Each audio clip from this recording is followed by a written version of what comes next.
On Grizzlies podcast.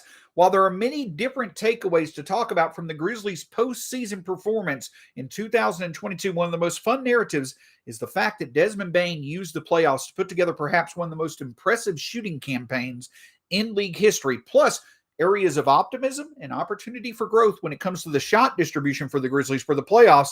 We'll talk about that and much more here on Locked On Grizzlies. Here we go.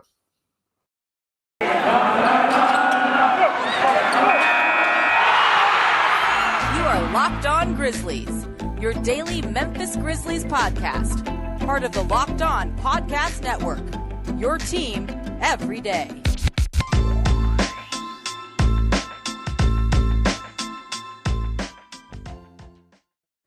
Welcome one and all to the Locked On Grizzlies podcast. My name is Shawn Coleman, your co-host here at Locked On Grizzlies, your Grizzlies every single day. Of course, you can find myself at StatsSAC on Twitter. My co-host, DeMichael Cole, who will be with me later this week, you can find him at DeMichaelC on Twitter. The show at Locked On Grizz. Find us free on all podcast platforms. Just hit that subscribe button, whether you're on a podcast platform or you're right here on YouTube.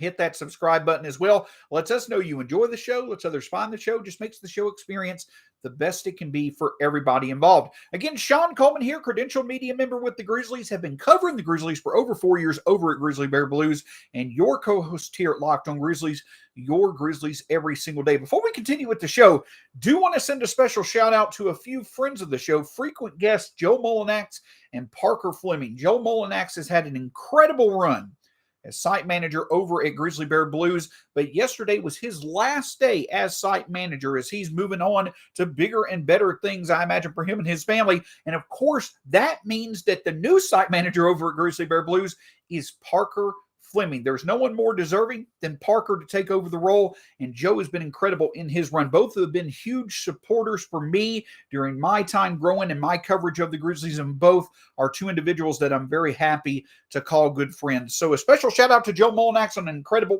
run as site manager. Best of luck to him, and really excited to be a part of what Parker is going to lead GBB towards in the future. Going to be incredible and fun to see. But speaking of incredible and fun to see moving forward, that is going to be Desmond Bane. Now, if you've listened to this show over the past 2 years, you know that Desmond Bane, probably besides Ja Morant and Jaren, is my favorite player to discuss. And I want to put this into a perspective that I feel is important to make relevant.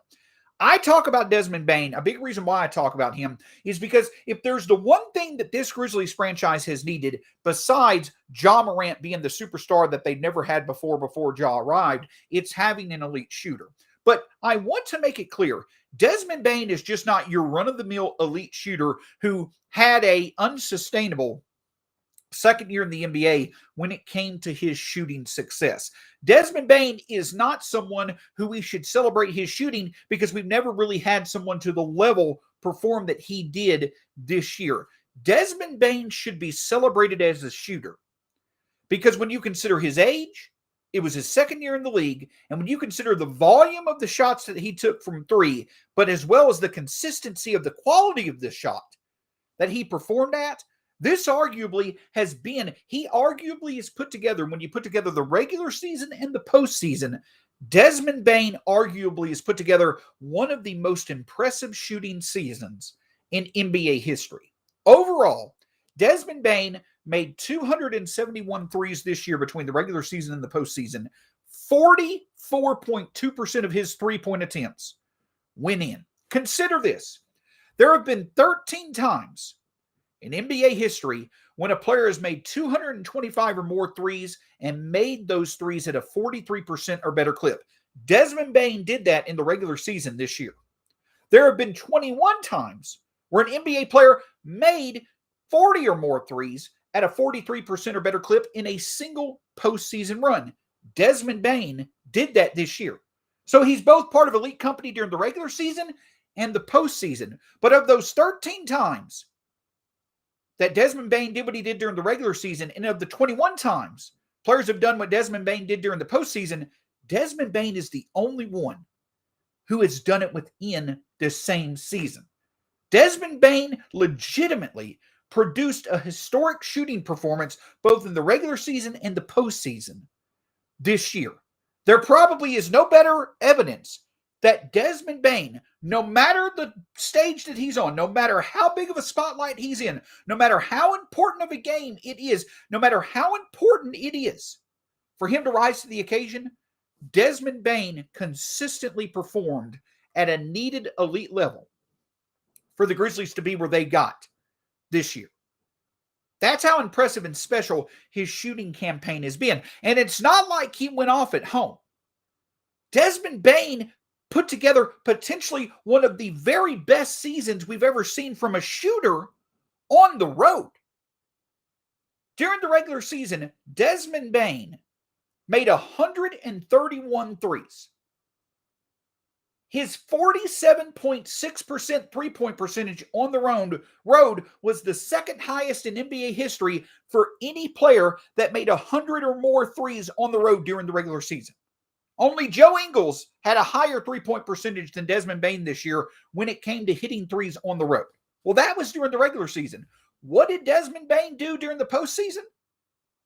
Made 56% of his road threes, 30 of 54 on the road. So we're not just talking about Desmond Bane performing well during the regular season, and as the stage got bigger and brighter at home during the postseason, he became even more productive on the road. A historic shooting performance for Desmond Bane, not just in terms of the Grizzlies franchise, but in terms of league history. When you combine the volume, the quantity of shots that Bane took, along with the consistency in his quality, you're going to find very few impressive shooting seasons than what Desmond Bane did this year. And it's so special to see that consistency carried over to the postseason, just like it did the regular season. But it doesn't stop there.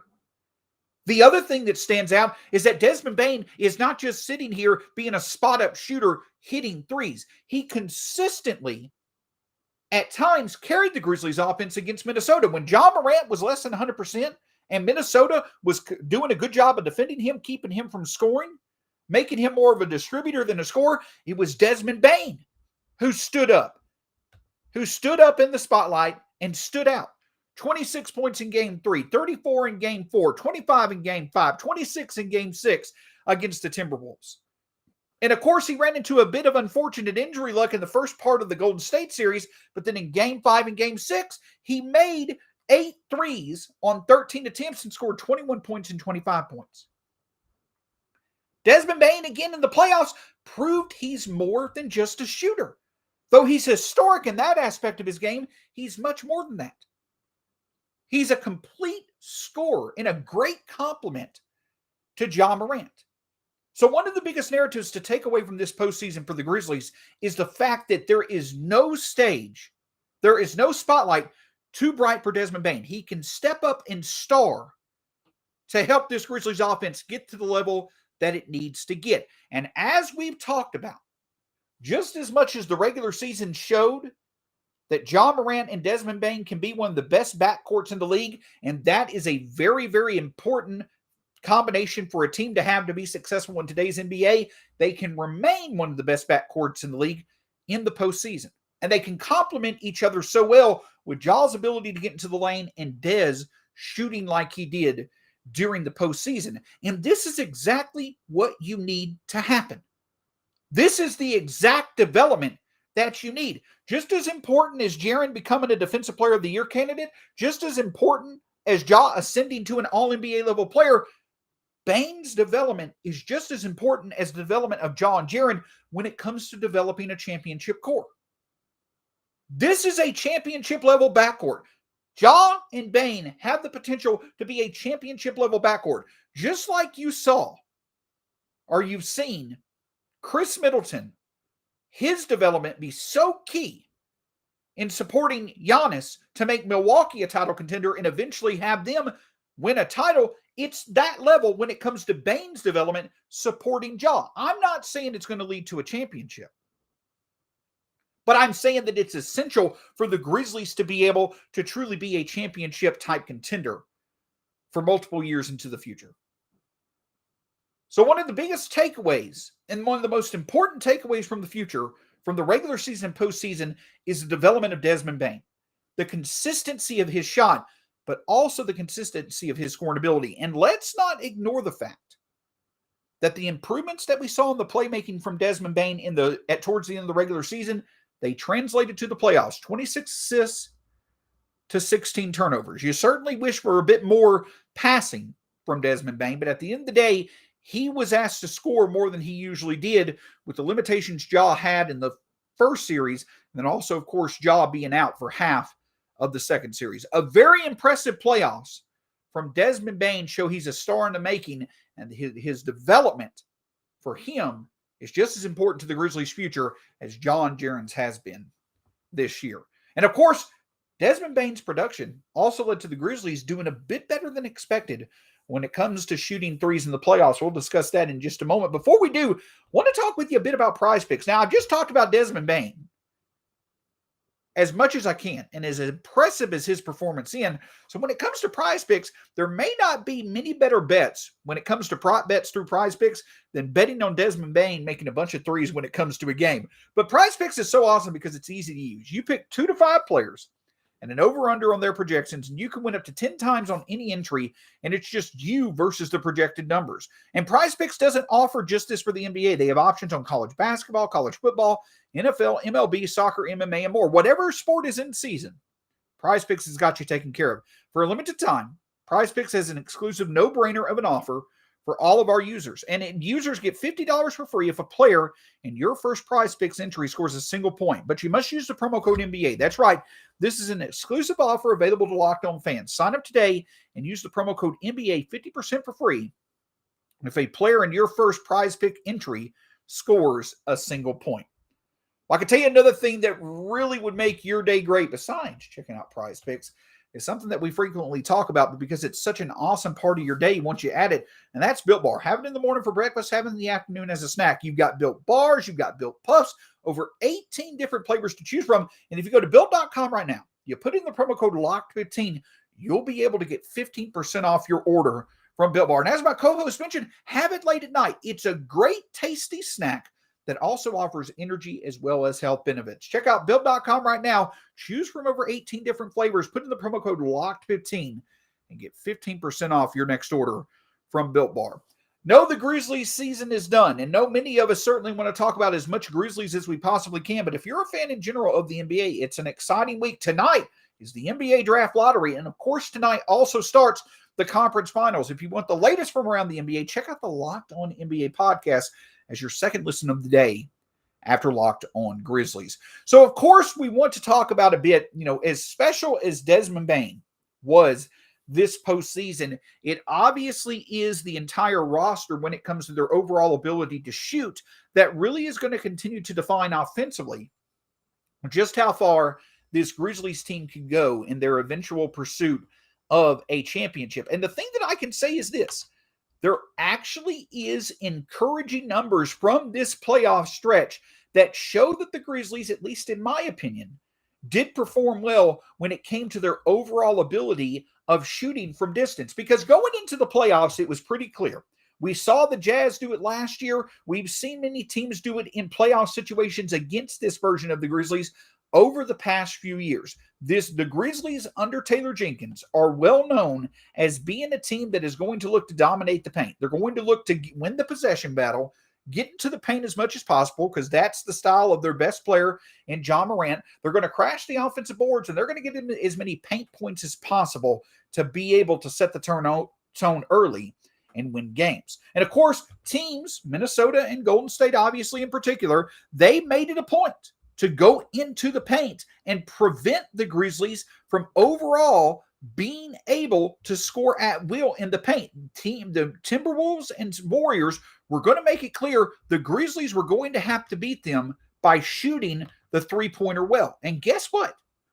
That's exactly what the Grizzlies did.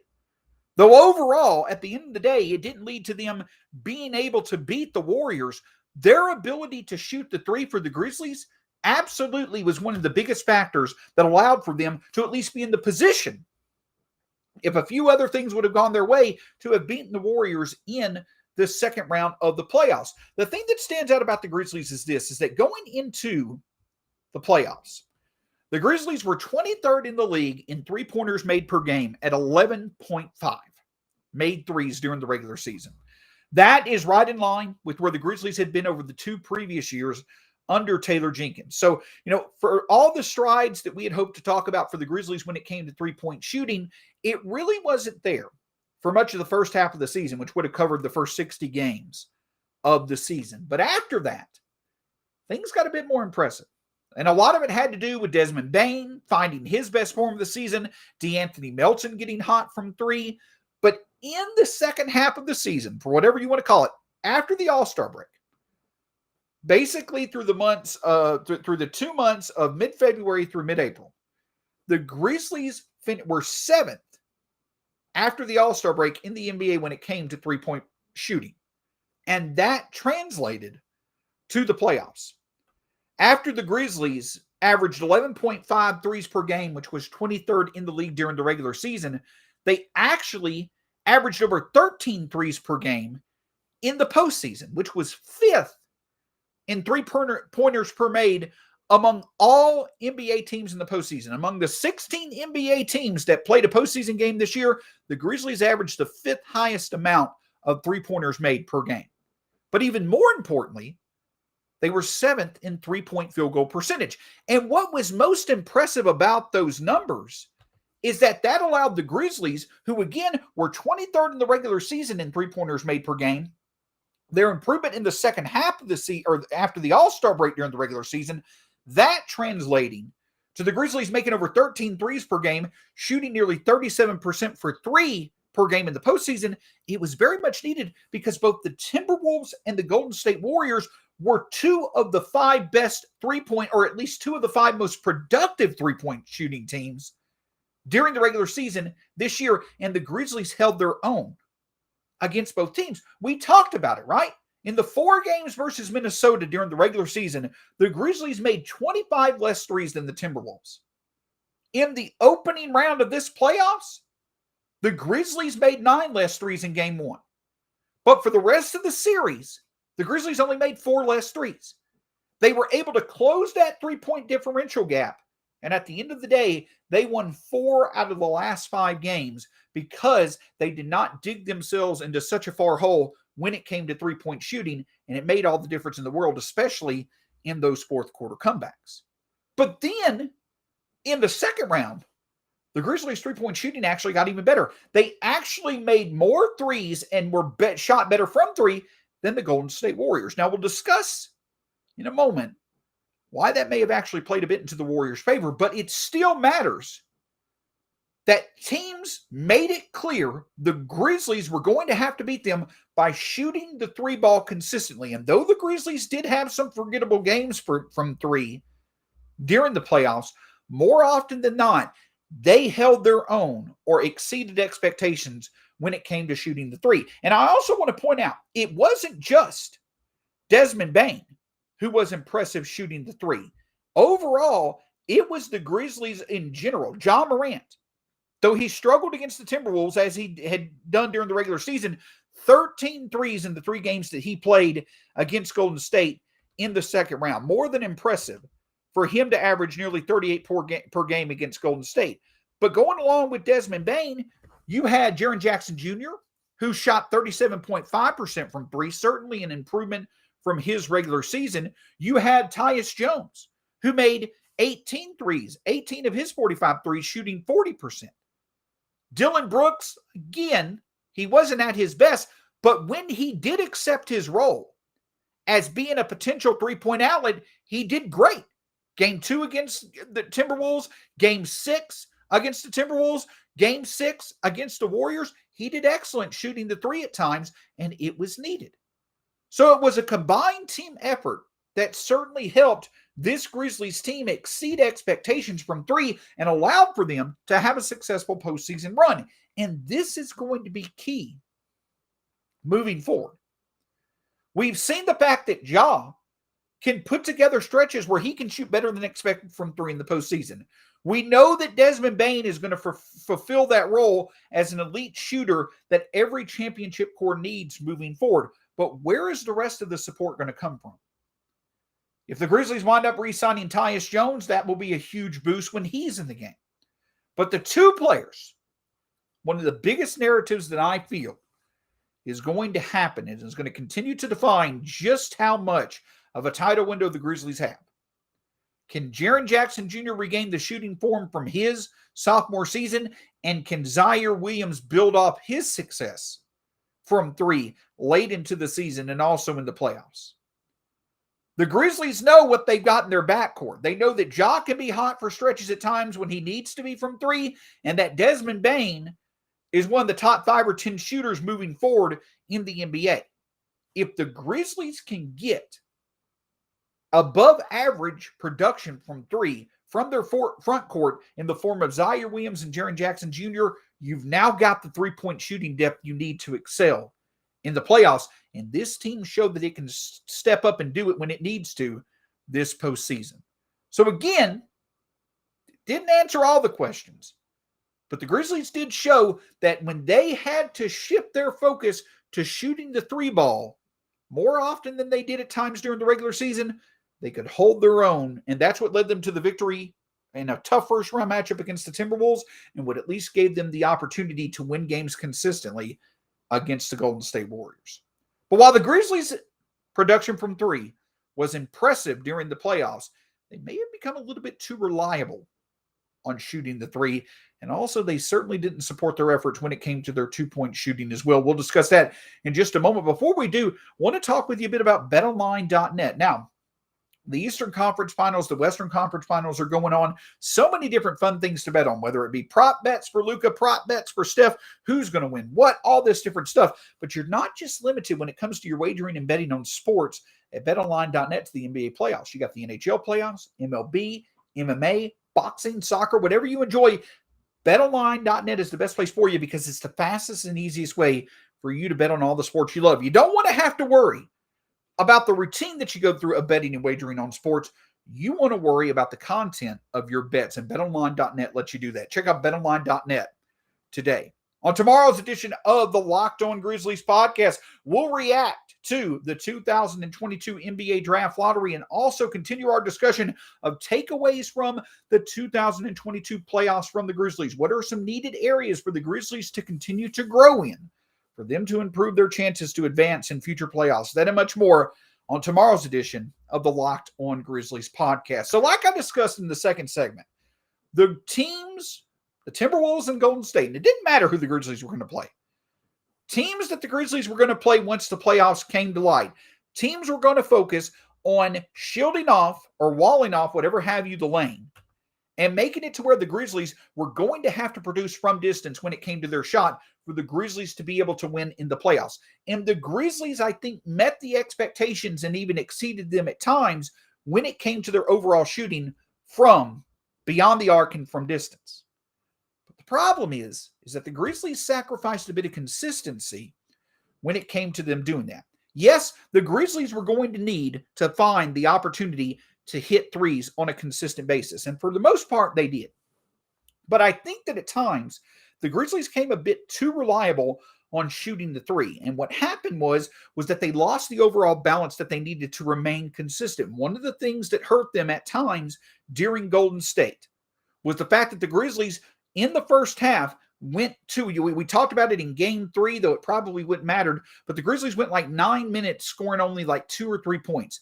Game 6, the Grizzlies were up, I believe, by 5-6 points with 4.5 minutes to go in the second quarter, but then they didn't score for the final 4.5 minutes of the half, and the Warriors took the lead. The Grizzlies' ability to find offensive consistency is going to be one of the biggest things for them to accomplish to advance in future playoff series, and that involves not only them exceeding expectations shooting from three, but also maintaining their consistency when it comes to shooting the two-point shot. Because at the end of the day, if you combine that balance, that's what leads to one of the things that I consistently talked about, the Grizzlies' ability to find the best shot that they could as often as possible when possessions gain more value in the postseason. Because as impressive as the Grizzlies were from three, they were dead last among all playoff teams in two-point field goal percentage.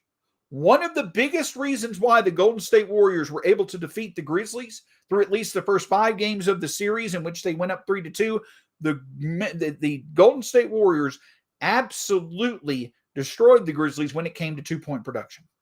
I believe through the first 4 or 5 games of the series, I believe going into game 5, the Warriors had made like 35 to 40 more two-point shots, and they were shooting 61% from two, whereas the Grizzlies were only shooting 47%. So yes, the Grizzlies' three-point shooting was highly encouraging, but at times they became too reliable on it, and I think had too many stretches where they weren't finding the best shot possible. And it goes back to several players who struggled shooting the two-point shot. Ja Morant, he struggled obviously in the first series, came on in the second series. He shot about 48% from two. So, that's fine. That's what you were expecting from him. Brandon Clark, 62% from the field on two-point shots. You expect that from him. Desmond Bane, nearly 47%. But then you start getting into the struggles. 35% from Dillon on 100 two-point shots. 38.1% from Jaren Jackson Jr.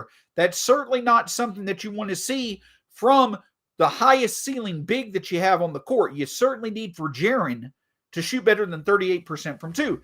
Tyus Jones, only 39% from two. One area where the Grizzlies definitely struggled was they attempted more shots in the floater area during the postseason than they did in the regular season, but they also made quite a few less. So the Grizzlies' ability to find effective looks from inside the arc, it significantly regressed in the postseason, and you certainly expected it. You expected for that to happen as the Grizzlies were going to face talented defenses that were going to make it a point to make the Grizzlies not get as many clean looks inside the arc. But in my opinion, the Grizzlies are too talented to be the worst team in the playoffs when it comes to shooting the two-point shot. And you have to hope that the consistency will get better, because at the end of the day, when possessions have more value, and Dillon Brooks is an example of this, at times Jaren could be an example of it too, but those ill-advised three-point shots that are misses, and those two-point looks that aren't that great because you didn't make the extra pass, those basically become turnovers. And it especially becomes even more important for the Grizzlies to have this offensive balance, for the Grizzlies to be able to find the best shot possible on as many possessions as possible when they run into a situation against the Warriors where they weren't getting as many offensive rebounds. Now, if you're not getting the best shot possible as often as you usually would like, but you're making up for it by getting offensive rebounds, it's not that big of a deal. But the Grizzlies not winning the possession battle, that makes it even more important for them to find the best shot as much as possible on every possession, balancing out two-point shots with three-point shots.